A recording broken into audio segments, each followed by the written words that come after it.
Here's the head coach and the director of hockey operations for the Wildcats, Danny Flynn. You've cracked the top 10, number 9. Yeah, I understand that the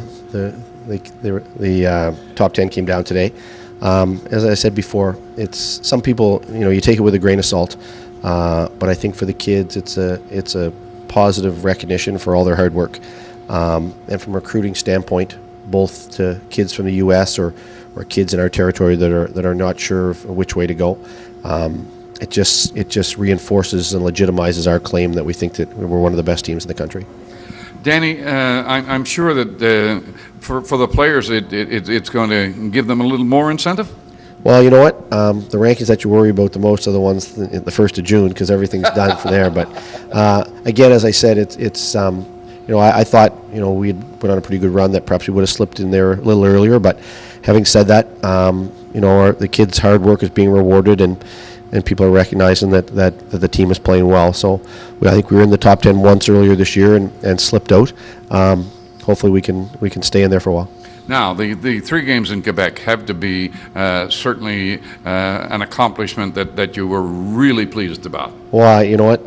I was really proud of how hard the kids played, and especially with the significant travel, tough opponents, and the short time frame for the games.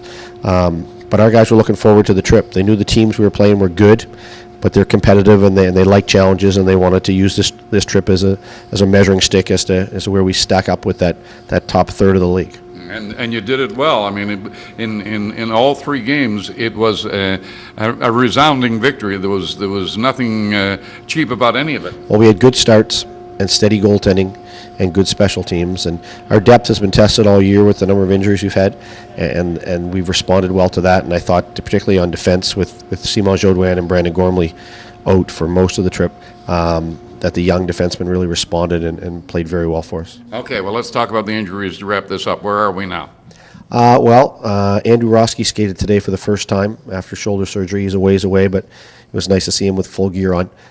Simon Jaudoin skated today with full gear for the first time as well, and I think he's a ways away.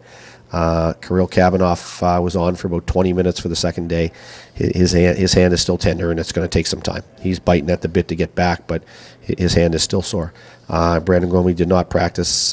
He's got a shoulder injury, and he's probably somewhere between the February 6 to 10 where we're hopeful, but he's definitely out for the next 3 games for sure. Okay, and that opens the door, as you say, for the younger defensemen to play a significant role, which they've done all season. Yeah, I mean, Spencer Metcalf came in and has quietly been very effective for us. Alex Wall has lugged a lot of minutes almost immediately upon his arrival because of the injury to Jaudoin.